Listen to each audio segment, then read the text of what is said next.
Shalom, selamat pagi jemaat Tuhan. Berjumpa kembali dalam Doa Pagi Online.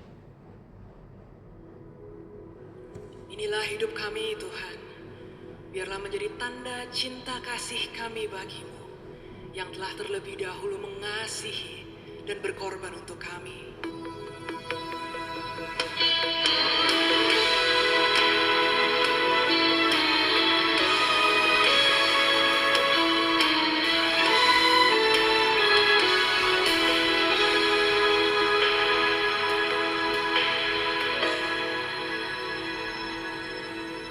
Darahmu dicurahkan mengganti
Tiba waktunya untuk kami merenungkan firman-Mu.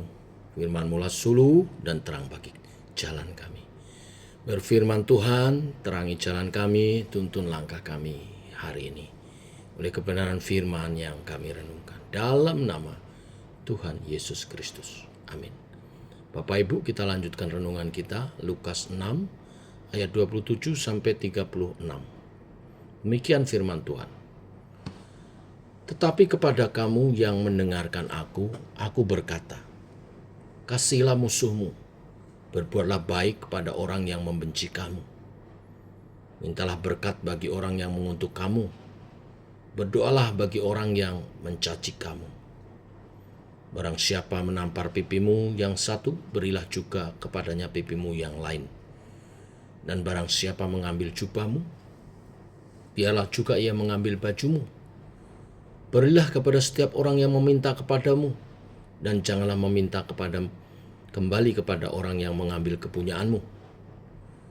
Dan sebagaimana kamu kehendaki supaya orang berbuat kepadamu, perbuatlah juga demikian kepada mereka. Dan jikalau kamu mengasihi orang yang mengasihi kamu, apakah jasamu? Karena orang-orang berdosa pun mengasihi juga orang-orang yang mengasihi mereka. Sebab jikalau kamu berbuat baik kepada orang yang berbuat baik kepada kamu, apakah jasamu? Orang-orang berdosa pun berbuat demikian. Dan jikalau kamu meminjamkan sesuatu kepada orang, karena kamu berharap akan menerima sesuatu daripadanya, apakah jasamu? Orang-orang berdosa pun meminjamkan kepada orang-orang berdosa, supaya mereka menerima kembali sama banyak. Tetapi kamu kasihilah musuhmu dan berbuatlah baik kepada mereka, dan pinjamkan dengan tidak mengharapkan balasan, maka upahmu akan besar dan kamu akan menjadi anak-anak Allah yang maha tinggi. Sebab ia baik terhadap orang-orang yang tidak tahu berterima kasih dan terhadap orang-orang jahat. Hendaklah kamu murah hati sama seperti Bapamu adalah murah hati. Amin. Sampai di sini pembacaan firman Tuhan. Bapak Ibu jemaat Tuhan, saat membaca renungan hari ini, kebanyakan dari kita akan berpikir skeptis. Mengasihi keluarga saja susah, apalagi mengasihi musuh. Jujur, memberi pipi kiri kepada orang yang telah menampar pipi kanan kita tidaklah mudah, bukan? Oleh sebab itu, kita perlu memohon pimpinan Roh Kudus untuk memahami kebenaran firman hari ini.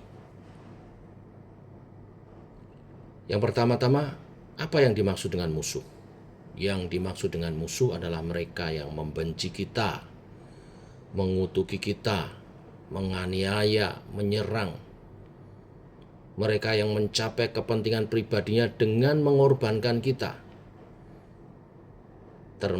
Terhadap musuh seperti inilah Tuhan meminta kita untuk merespon dengan tindakan-tindakan yang saya katakan supernatural. Yaitu tindakan yang sebenarnya tidak dapat kita lakukan dengan kekuatan kita sendiri. Itulah yang membedakan pengikut Kristus dengan orang di dunia ini. Sebab jika kita mengasihi orang yang mengasihi kita, kita tidak ada bedanya dengan orang-orang dunia. Firman Tuhan katakan demikian. Mengasihi musuh, berbuat baik kepada mereka, bahkan memintakan berkat dan berdoa bagi mereka, tentunya memerlukan iman. Ini adalah tindakan yang dilakukan oleh orang yang telah diselamatkan. Kalau tidak mungkin bisa. Mereka yang telah diselamatkan telah memperoleh pemikiran baru sebagai manusia baru. Manusia dengan kekuatan baru. Manusia yang dipimpin oleh Roh Kudus.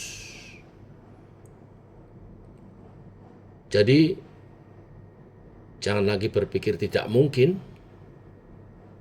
Kita bisa mengasihi musuh oleh karena Roh Kudus memampukan kita. Saat kita menerima Yesus sebagai Tuhan dan Juru Selamat, Roh Kudus berkarya dalam diri kita, menumbuhkan karakter ilahi, karakter yang mengampuni, karakter yang mengasihi, walaupun disakiti. Roh Kudus berkarya untuk membantu kita memulai dengan dalam langkah mengasihi musuh. Alkitab menjabarkan beberapa prinsip yang dapat kita pegang. Ingat identitas kita sebagai pengikut Kristus. Ciri pengikut Kristus adalah kasih. Artinya tidak hanya mengasihi orang yang mengasihi kita dan berbuat baik kepada kita saja, namun juga mengasihi musuh dan membalas mereka dengan kebaikan. Prinsip yang kedua, prinsip yang pertama, kita dimampukan oleh karena Roh Kudus yang memberi kekuatan, yang berkarya dalam kita. Yang kedua, kita bukanlah orang yang mengharapkan pahala dari manusia, balasan dari manusia. Setiap kebaikan yang kita lakukan adalah kita nyatakan seperti kepada Tuhan. Jadi kita tidak mengharapkan pahala timbal balik dari manusia, tetapi hanya berharap kepada Allah. Kita percaya Tuhan melihat dan mendengar apa yang kita lakukan, apa yang kita perbuat dengan sesama kita. Jadi bukan balasan manusia yang kita harapkan, tetapi kasih karunia, berkat, pahala dari Tuhan. Yang ketiga, bicara tentang motivasi. Kita dapat melakukan perintahnya mengasihi musuh kita karena kita meneladani Kristus. Ini keharusan kita sebagai murid Kristus. Karena Tuhanlah yang memberkati. Kita dapat memperlakukan musuh dengan baik karena Allah telah menunjukkan belas kasih-Nya kepada kita saat kita masih seterunya karena dosa-dosa kita. Kemurahan Tuhan inilah yang memotivasi kita, menjadi teladan kita untuk juga kita lakukan. Sebagai murid Kristus yang sejati, kita memang tidak bisa menjalani kehidupan biasa seperti orang dunia lakukan.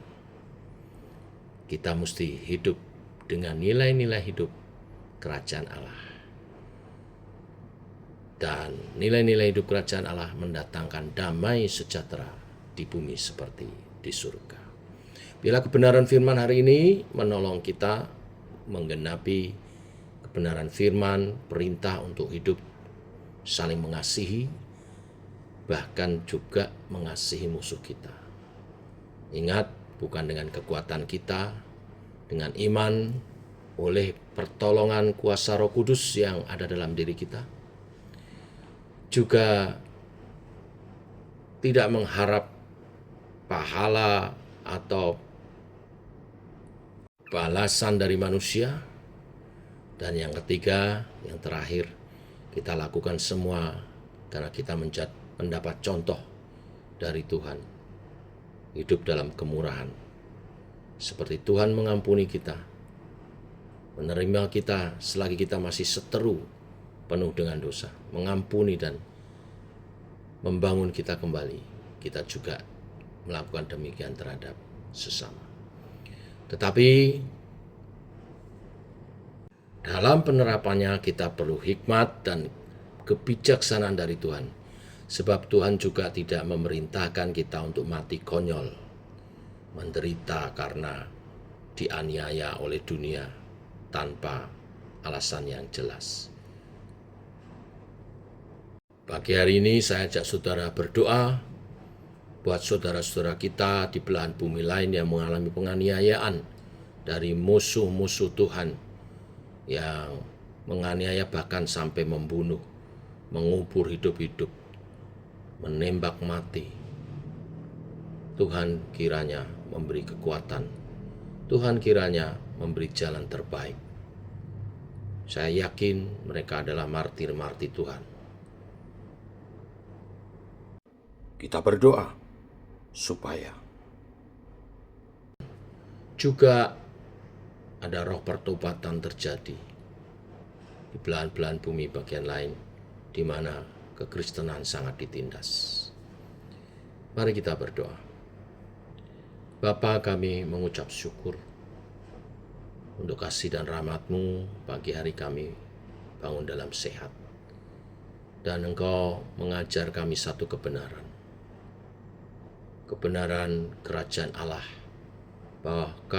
bahwa sebagai pengikut Kristus kami harus hidup sama seperti Kristus, dan pengikut Kristus ciri utamanya adalah hidup mengasihi. Mengasihi bukan hanya kepada mereka yang baik kepada kami, yang mengasihi kami, tetapi juga yang memusuhi kami. Mampukan kami Tuhan, karena ini bukan